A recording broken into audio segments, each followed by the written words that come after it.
प्रसन्नं ज्ञानस्वरूपं निजबोधरूपं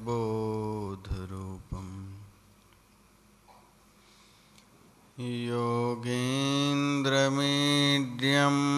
भवरोगवैद्यं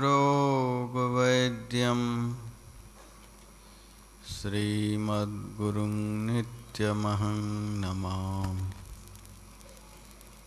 यस्याङ्घ्रिपङ्कजपरागपरप्रभावात् भूत्वा कृतिकृतिमतां श्रुतिमाचरामि तं सद्गुरुं सततसर्वसुखं सदग्र्यं वन्दे सदा विमलबोधघनं विचित्रम्। वन्दो गुरुपदकञ्जकृपासिन्धुनररूपहरि महामोहतमपुञ्जजासुवचनरविकरनिकर। मेरा मुझ में कुछ नहीं, जो कुछ है सब तोर, तेरा तुझको सौंपते क्या लागेगा मोर। मंचासीन सम्माननीय साधु समाज,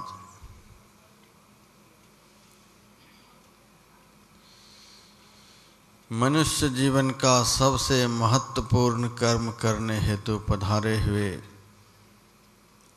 सत्संग प्रेमी सज्जन वृंद, माताओं तथा बहनों,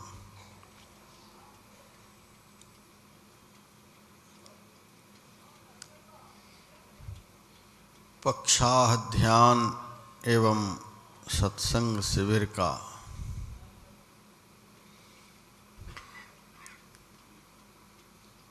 आज अवसान दिवस है।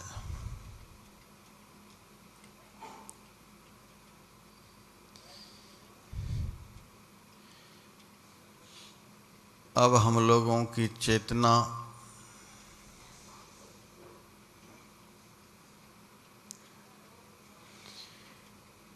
घर की ओर धीरे धीरे जाने लगी है।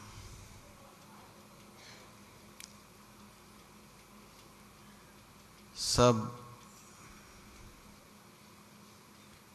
यात्रा की तैयारी में हैं।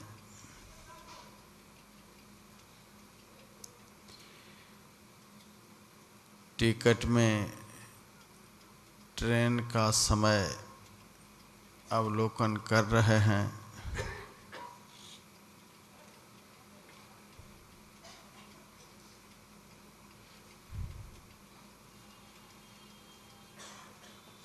आधा मन इस शिविर की तरफ है और आधा मन प्रस्थान की ओर है।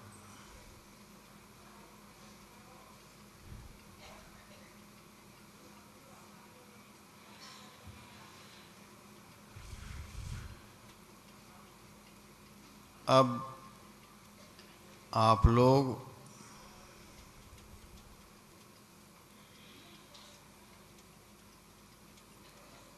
संसार के भयंकर वन में प्रवेश करने के लिए प्रस्थित होंगे। संसार रूप पंख में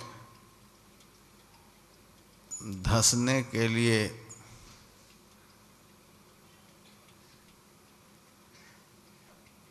प्रस्थित होंगे। पंच विषयों के विषम बाजार में प्रलोभित होने के लिए प्रस्थित होंगे।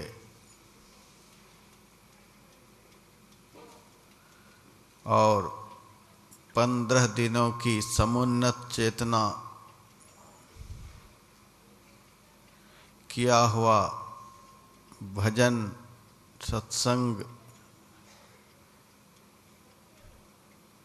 सज्जनों का संसर्ग, सदाचारमय, सुचाचारमय, शिष्टाचारमय,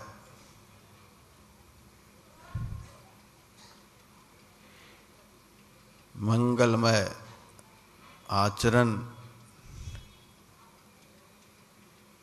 धीरे धीरे संसार के वातावरण में स्वाभाविक रूप से लुप्त होते चले जाएंगे।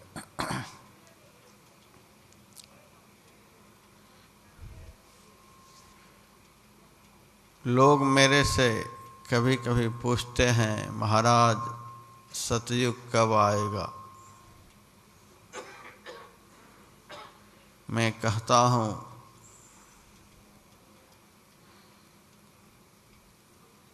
सतयुग आ चुका है, आएगा क्या?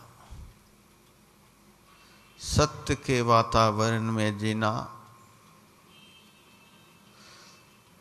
संतों का संग करना, संतों के मंगलमय वचनों को सुनना, सदाचार समन्वित होकर संसार में जीना, संसार के चिंतनों को छोड़कर भगवत चिंतन में लग जाना, यही तो सत्ययुग है। आज 2-4 व्यक्ति भी सुखमय भवन में, भोगमय भवन में, जहाँ दुनिया की सारी सुव्यवस्थाएं हैं, आपस में शांतिपूर्वक नहीं जी पाते हैं। कलहपूर्ण वातावरण, अशांतिपूर्ण वातावरण, टेंशन पैदा करने वाला वातावरण वहाँ बना हुआ रहता है। किसी चौराहे पर 10, 20, 100, 50 लोग इकट्ठे होते हैं तो हलचल मच जाता है। ट्रेन में अधिक भीड़ हो जाती है तो वातावरण विषम बन जाता है। लेकिन यहाँ देखें, बहुत सारे लोग आज चले भी गए हैं, फिर भी बहुत सारे लोग अभी भी यहाँ बैठे हैं। लेकिन कितनी शांति है, कितना वातावरण पवित्र है, अप्रदूषित है, कितना सुखमय है, कितना आनंदमय है। यह सतयुग नहीं तो और क्या। परम प्रभु परमात्मा की कृपा से आज हम लोगों को सत्ययुग का वातावरण प्राप्त है। यही वातावरण सत्ययुग का होता है। कृतयुग सब योगी विज्ञानी, इस वातावरण में जो सदैव रहेंगे उनको सदैव सतयुग में रहने का आनंद प्राप्त होगा।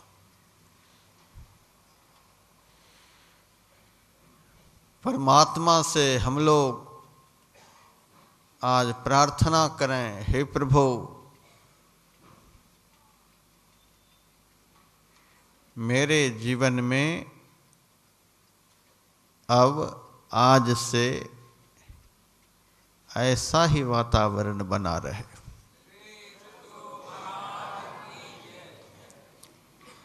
इसी वातावरण में आनंद है। सभी जाति के लोग, सभी धर्मों के लोग, सभी संप्रदाय के लोग, सभी उम्र के लोग, सभी तरह के लोग, स्त्री वर्ग, पुरुष वर्ग, सब एक साथ बैठे हुए हैं। लेकिन किसी के अंदर में किसी के प्रति भी कोई वैमनस्य नहीं, कोई विषमता नहीं। यही तो सतयुग है,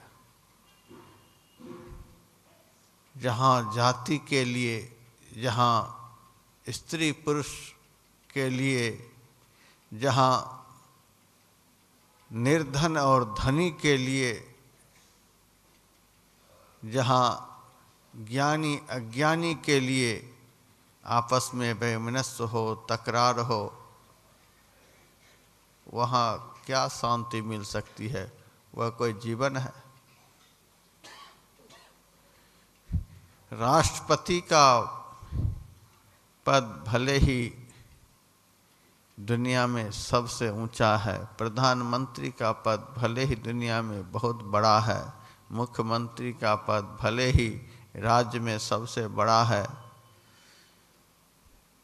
कलेक्टर एसपी का पद भले ही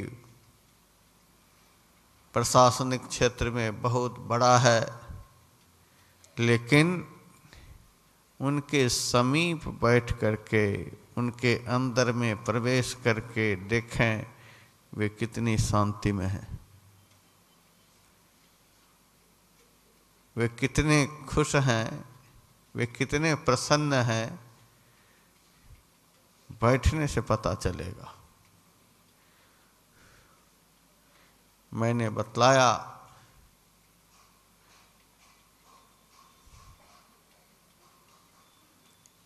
जो सबसे बड़ा काम करता है वह दुनिया में बड़ा आदमी कहलाता है। जो दुनिया में सबसे बड़ा काम करता है उसको दुनिया में सबसे बड़ा फल मिलता है। जो दुनिया में सबसे बड़े आदमी के साथ बैठता है वह दुनिया में सबसे बड़ा आदमी कहलाता है।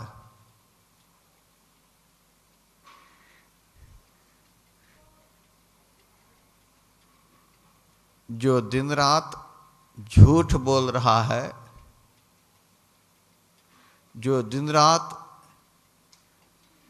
रिश्वत ले रहा है, जो दिन रात समाज से चोरी कर रहा है, जो दिन रात विविध प्रकार के नशाओं का सेवन कर रहा है, जो मन वचन कर्म से किसी को दुख दे रहा है, जो दूसरे की माँ बहनों को बुरी निगाह से देख रहा है, जो दूसरे में द्वेष दर्शन कर रहा है, दोष दर्शन कर रहा है, ऐसे आदमी के पास बैठने से क्या आप बड़ा बन जाएंगे? जिनके जीवन में सब प्रकार की निर्मलता है, पवित्रता है, अविषमता है, समग्र सद्गुणों की पराकाष्ठा है, ऐसे संत के साथ में बैठना दुनिया का सबसे बड़ा काम है। ऐसे संतों के पास में रहना दुनिया का सबसे बड़ा काम है। यह काम, यह कर्म आपको दुनिया में सबसे बड़ा बना देगा।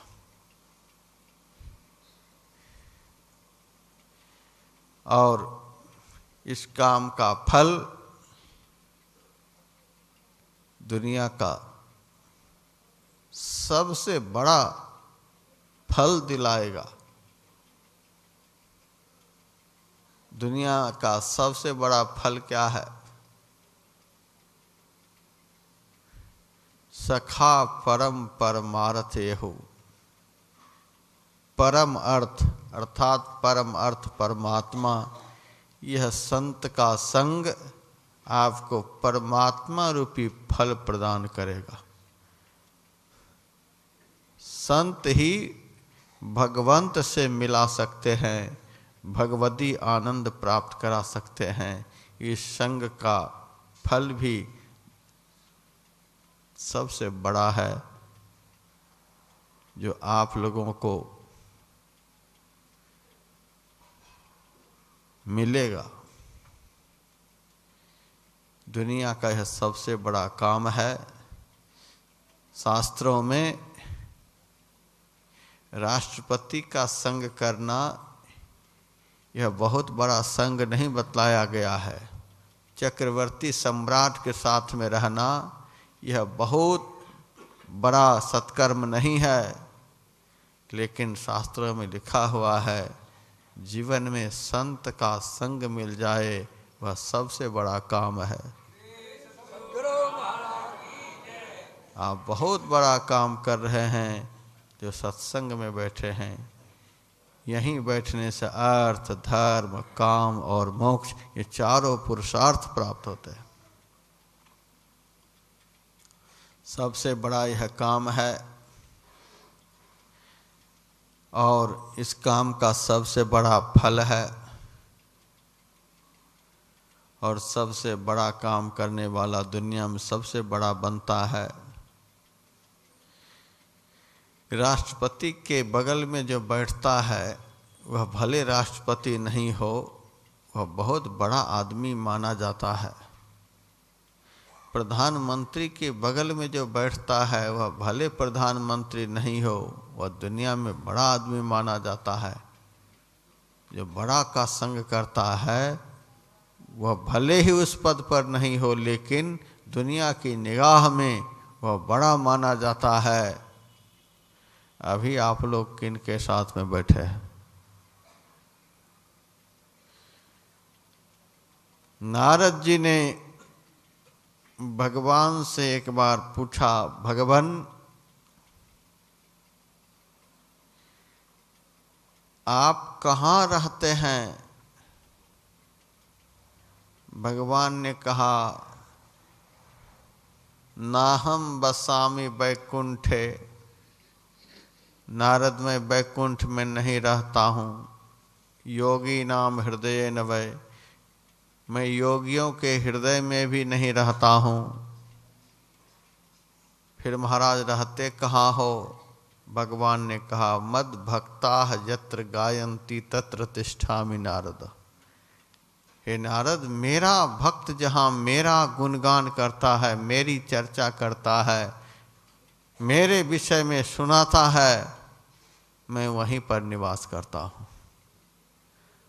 अभी हम लोग भगवान के साथ में बैठे हुए हैं, क्योंकि जहाँ भगवत कथा होती है, जहाँ धर्म चर्चा होती है और जहाँ आत्मोन्नति के शिखर पर पहुँचे हुए संत विराजते हैं, वहाँ परमात्मा का निवास, वहाँ भगवान का निवास होता है। भगवान के साथ में बैठने का सुअवसर आपको कहाँ प्राप्त होगा?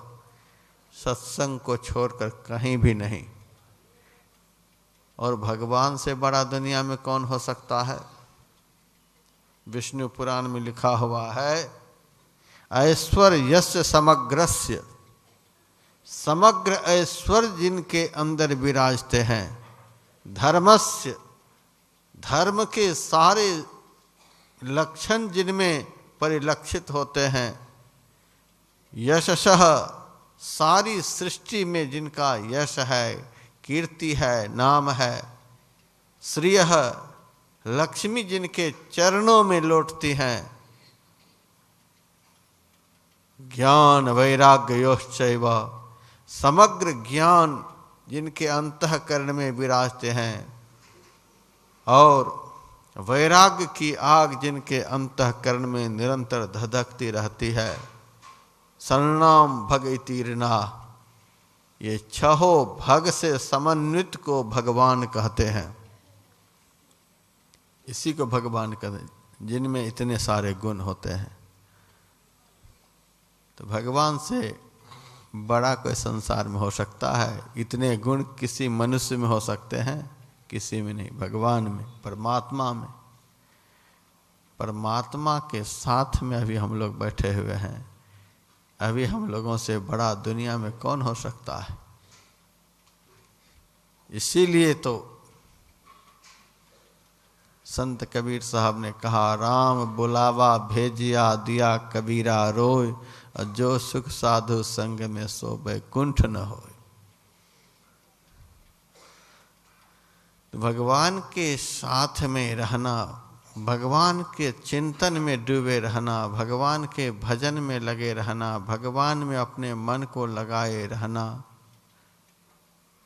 यही जीवन, यही पवित्र वृत्ति, यही पवित्रतम कर्म कलयुग में सतयुग की स्थापना कराता है। अभी हम आप लोग सतयुग में बैठे हैं, इसीलिए इतनी शांति में, इतने आनंद में हैं। आप लोग कहेंगे युग तो 4 होते हैं, फिर त्रेता युग। तब मैं कहता हूँ जैसे ही यहाँ सत्संग की पूर्णाहुति होगी, आरती गायन हो जाएगा, वैसे ही त्रेता युग आ जाएगा, थोड़ा बहुत हलचल शुरू हो जाएगा। और जब आप लोग इस सत्संग स्थल से कुछ दूर हो जाएंगे, सड़क पर पहुंच जाएंगे, तब द्वापर युग आ जाएगा। आपकी मानसिकता बदल जाएगी, यह पवित्रतम भजन का उन्माद उतर आएगा, द्वापर युग आ जाएगा। आपका मन रूपी कंस अनेकों विकार रूपी राक्षस को आपकी शांति को भंग कर देने के लिए प्रेरित करने लग जाएंगे।